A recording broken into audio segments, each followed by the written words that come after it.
tous, INSEM, ça continue évidemment en direct. Une émission spéciale nutrition et croissance. Sensibiliser les enfants et les adolescents à manger équilibré. Pratiquer une activité physique régulière est un challenge. Habitués à la sédentarité, accro au sucre, il est temps de leur apprendre le plaisir de manger sain et de bouger au quotidien. Grâce aux précieux conseils de Célia Sarossi, elle est diététicienne nutritionniste et elle est accompagnée de Philippe Kadraoui, il est professeur de taekwondo. Bonjour à tous les deux. Si vous avez envie de réagir, de leur poser des questions, eh bien vous nous appelez au numéro de téléphone qui s'affiche ou alors vous nous écrivez sur Facebook. Vous veillez ? Tout à fait, je suis ici, j'attends vos petites questions. Le poste est prêt ? Tout est prêt. Alors c'est parti pour la dernière émission de la semaine.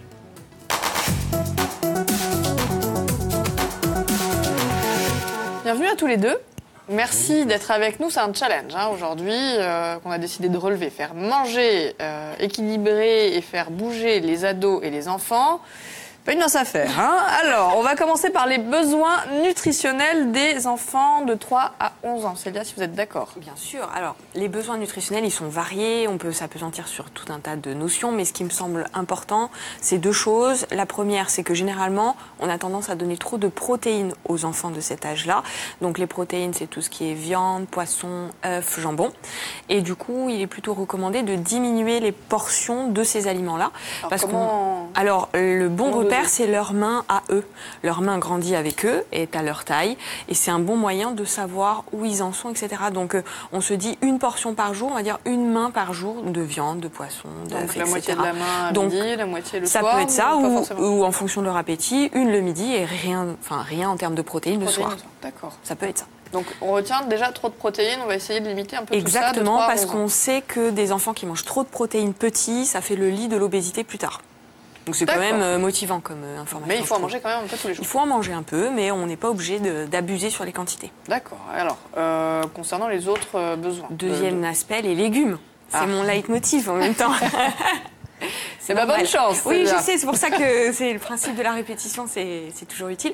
Donc des légumes sous toutes les formes et dès tout petit, parce que l'éducation alimentaire, elle commence petit, donc plus on ouvre la palette des saveurs petits, plus c'est facile ensuite d'accepter volontiers, avec plaisir, les légumes. Donc à volonté, à tous les repas. Ah oui, ça oui, on peut y aller tranquille. D'accord, et pour ce qui est des féculents?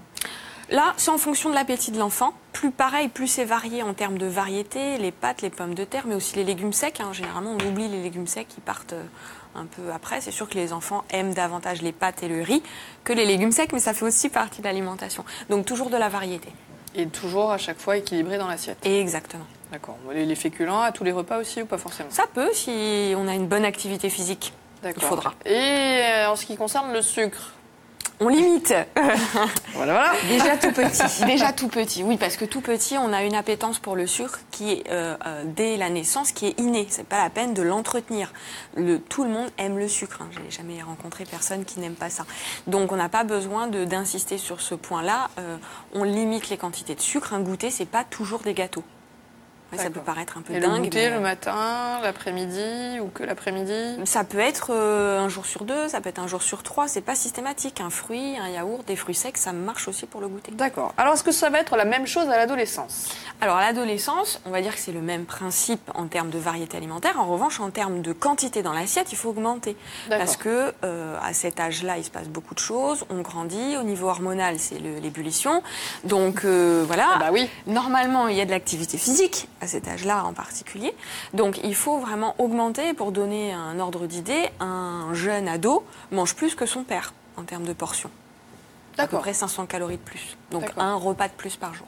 Et puis le challenge aussi, c'est le faire manger équilibré, comme vous dites, à un âge où les hormones sont un petit peu en ébullition et où le leitmotiv, c'est je mange ce que je veux quand je veux. Exactement. C'est vraiment le moment où le modèle de base, le modèle de l'enfance vole en éclats. Donc c'est pas la peine d'essayer de faire goûter des nouveaux aliments à ce moment-là. De toute façon, ça passera pas. Donc l'idée, c'est que à ce moment-là, tout est remis en question, tout est bouleversé, mais c'est pas grave. Les bases qui ont été données dans l'enfance vont revenir après. Il y a aucun problème. C'est normal de tester aussi au niveau alimentaire. Donc, une petite réaction, si vous me permettez. On nous dit, vous nous dites ne pas donner trop de protéines aux enfants, c'est-à-dire combien de fois par semaine faut-il leur en donner? Alors, une fois par jour, c'est largement suffisant. J'ai des enfants en consultation qui en mangent midi et soir et des grosses quantités comme un adulte. Donc ça, c'est pas possible. Voilà. Donc après, un enfant peut être végétarien, c'est pas un problème. Oui, mais il ne sera pas carencé. Non, pas du tout. Mais par contre, une fois par jour, c'est largement suffisant. D'accord. Vous avez parlé des besoins de l'adolescent qui doit manger plus que son père.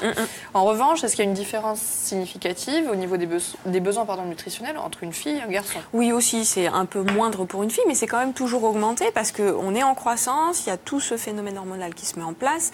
Donc voilà, c'est important de bien manger à cet âge-là. C'est pas forcément le moment où on entame un régime hyper restrictif. D'accord. Par contre, on va insister là-dessus, vous l'avez dit tout à l'heure, manger équilibré, ça commence très tôt, cet apprentissage, qui aura plus de chances, du coup, de perdurer à l'adolescence. Exactement. Bon, il n'est jamais trop tard, quand même. Il n'est jamais trop tard pour commencer. Non, c'est sûr. Mais c'est sûr que il faut commencer dès tout petit, dès la diversification alimentaire. Célia, manger équilibré aurait une incidence sur notre humeur puisque l'intestin serait directement relié à notre cerveau. Est-ce que c'est vrai? Ah, sûr et certain. Il est certain qu'une mauvaise alimentation au niveau du microbiote intestinal, on en avait parlé une fois, l'idée c'est que ça a un impact sur nos petites bonnes bactéries qui nous font du bien dans nos intestins. Donc si on les nourrit mal, elles nous renvoient des éléments plus ou moins nocifs en fait au niveau du cerveau. Et à contrario, c'est aussi l'endroit où on produit de la sérotonine. La sérotonine, c'est l'hormone du bonheur. On a Philippe qui acquiesce et qui rigole en plus. Oui, absolument. Je confirme. Vous avez mangé équilibré, vous, ce matin. Superbe sourire. Non, j'entends bien ce qu'elle dit et j'abonde totalement dans son sens parce qu'à cet âge-là, si vous voulez, donc on a tendance effectivement à se jeter sur tout et n'importe quoi et la réalité, c'est ce que c'est. N'importe quoi, c'est ça? On est d'accord? Entre autres, oui. Potentiellement, oui. Potentiellement n'importe quoi, là. Ouais, et puis surtout, à un âge où on est souvent de mauvais poil. Alors, quels conseils donner lorsque les enfants boutent certains aliments, comme les légumes? Il ne faut pas baisser les bras. On ne baisse pas les bras. Ça n'est pas un combat perdu d'avance. Il faut reproposer. Combien de fois il faut reproposer à un enfant? Il faudrait éventuellement les impliquer également dans ce projet, dans le sens où, au lieu de leur proposer le repas donc, en finalité sur la table, les impliquer bien en amont, de façon à ce qu'ils participent de la sorte à le construire. Et donc se sentir impliqué de la sorte, c'est quelque part vouloir goûter le fruit de sa fabrication, peut-être manger plus volontiers. D'accord. Combien de fois on va le proposer, un aliment à un enfant? Bon, on a fait des études et en fait, on a montré que sur la carotte, il a fallu, dans certains cas, la proposer jusqu'à 17 fois de manière différente pour que ce soit accepté. Goûter, hein? Goûter. D'accord. Donc, une fois râpé, une fois en purée, une fois... voilà. Mais il faut continuer. Alors, inversement, les conséquences d'une alimentation mal équilibrée sur les enfants de 3 à 11 ans? Alors, typiquement, c'est l'obésité, on va dire la surcharge pondérale pour pas donner des informations anxiogènes, mais c'est quand même ça, surtout quand c'est couplé à de l'inactivité. Et c'est généralement le cas parce que c'est le cercle vicieux finalement. Une mauvaise alimentation, on grignote, donc on reste à la maison, donc on grignote, etc. etc. Et ça ne va pas se traduire tout de suite chez l'enfant aussi?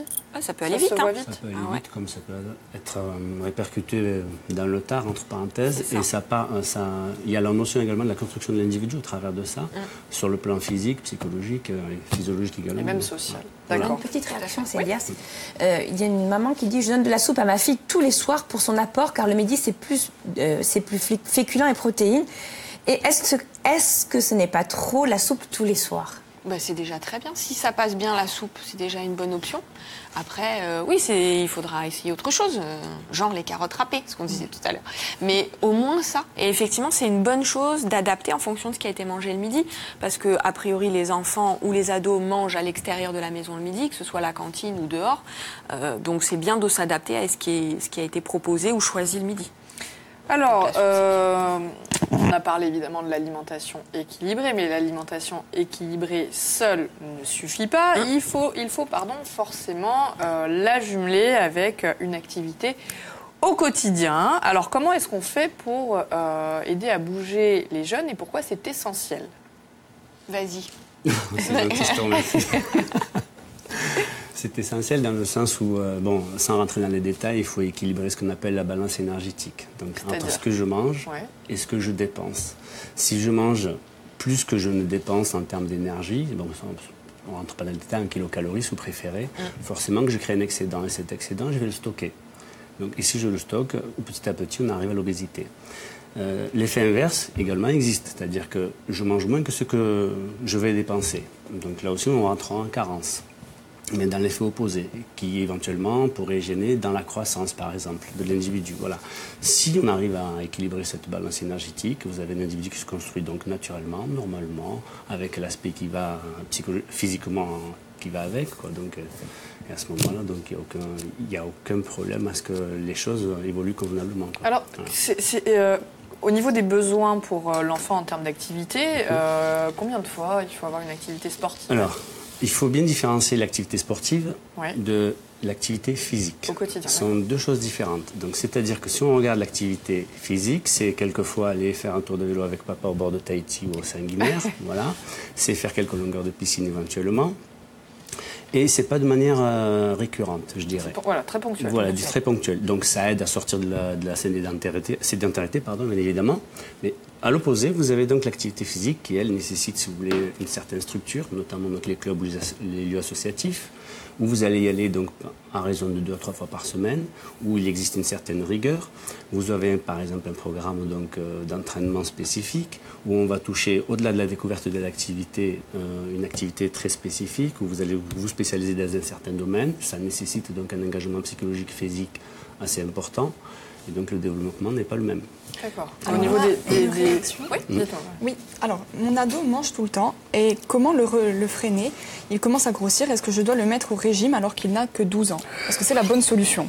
Alors répondre comme ça du tac au tac, c'est un peu compliqué, mais en gros, il faut en discuter avec lui, il faut voir pourquoi c'est comme ça pour lui, pourquoi est-ce qu'il choisit de manger, est-ce que c'est naturel ou pas, et après éventuellement se faire aider d'un professionnel, mais partir d'entrée de jeu par un régime éventuellement lu sur un magazine, ce serait vraiment contre-productif. Surtout à cet âge-là. Surtout à cet âge-là. Surtout dans l'adolescence. Surtout en pleine croissance, surtout au moment où on se questionne sur son image corporelle, où on ne sait pas où on va, où on teste des choses. On y va avec des tout petits pas, tout doucement, tranquillement. On va ajouter de la problématique et de la douleur à quelque chose qui existe déjà. Alors, le problème qui est souligné ici, est-ce que... Enfin, la sédentarité, c'est un véritable problème de société, ça on est d'accord, mais est-ce que vous le constatez régulièrement au quotidien dans vos domaines respectifs? Moi, oui. Absolument. Ça fait partie du questionnaire en consultation traditionnelle. C'est quel est le niveau d'activité ou le niveau de sédentarité. Typiquement, combien de temps on passe devant une tablette ou un écran par jour. Il y a des réponses qui sont vraiment affolantes. Vous aussi, Philippe? Oui, ça frôle vraiment le...